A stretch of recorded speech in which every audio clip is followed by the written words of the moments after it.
कक्षा 10 के अर्थशास्त्र के पाठ 2 राज्य एवं राष्ट्र की आय भाग 1 को पढ़ेंगे। तो चलिए देखते हैं कि आज की इस वीडियो में हम क्या क्या पढ़ेंगे।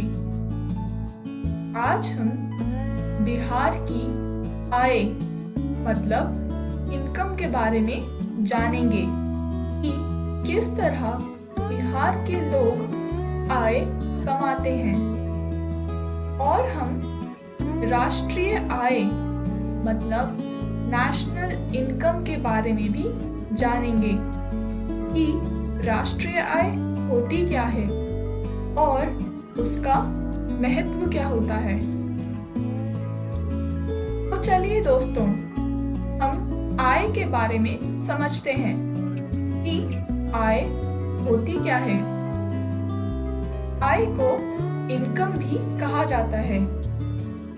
जब कोई व्यक्ति किसी प्रकार का शारीरिक अथवा मानसिक कार्य करता है और उन कार्यों के बदले में जो पारिश्रमिक मिलता है उसे उस व्यक्ति की आय कहते हैं।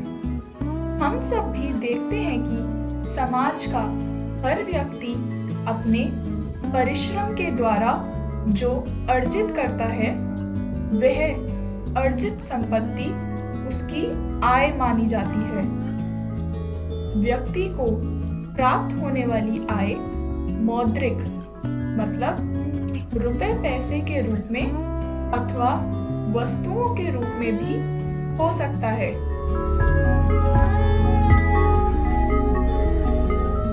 जिस प्रकार वस्तुओं और सेवाओं के उत्पादन के क्षेत्रों में हम देखते हैं कि भूमि का पारिश्रमिक लगान के रूप में तथा श्रम का पारिश्रमिक मजदूरी के रूप में ही वह उसके आय का प्रकट करता है।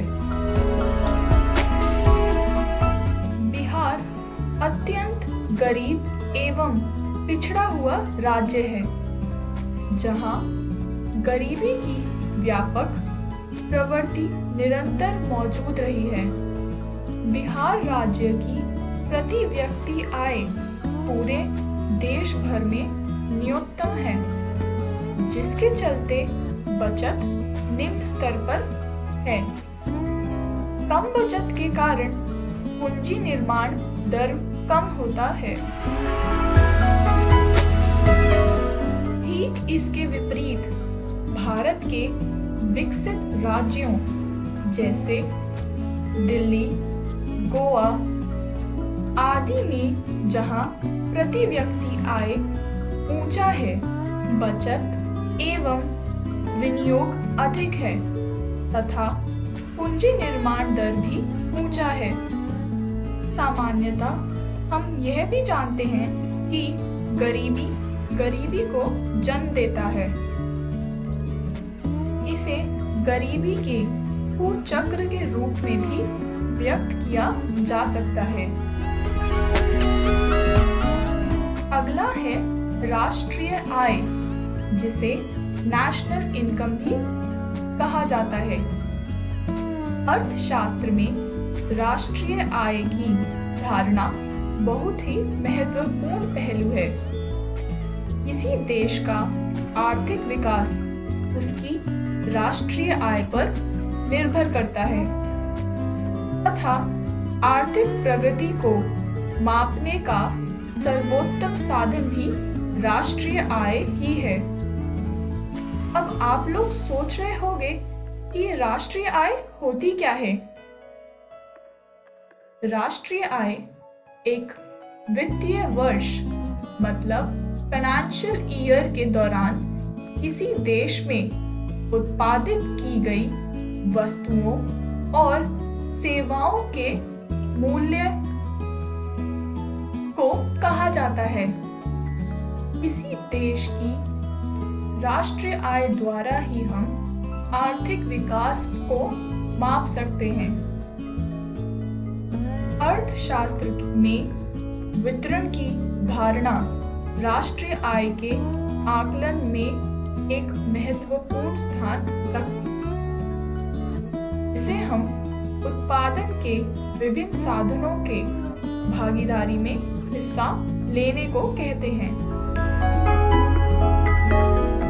बच्चों, आपने देखा होगा कि गांव और शहरों में खेत और कारखानों में भौतिक वस्तुओं का उत्पादन किया जाता है और उसी तरह शिक्षक, डॉक्टर एवं समाज के अन्य वर्ग के लोग अपनी सेवाओं से राष्ट्र को सुसंपन्न करते हैं। इस तरह खेत खलिहानों से उत्पन्न तथा ज्ञान एवं दक्षता के किए गए उत्पादनों को राष्ट्रीय आय कहा जाता है। राष्ट्रीय आय की धारणा को नए सिरे से विचार किया गया है। इसके अनुसार राष्ट्रीय आय को उपभोक्ता वस्तुओं तथा विनियोग वस्तुओं पर किए गए कुल व्यय के योग के रूप में व्यक्त किया जाता है। इसका एक फॉर्मूला भी है, y = c + i, जहां y राष्ट्रीय आय मतलब नेशनल इनकम है और c उपभोग व्यय मतलब कंजम्पशन एक्सपेंडिचर है और आय विनियोग मतलब इन्वेस्टमेंट को दर्शाता है। तो बच्चों, आज हमने क्या सीखा?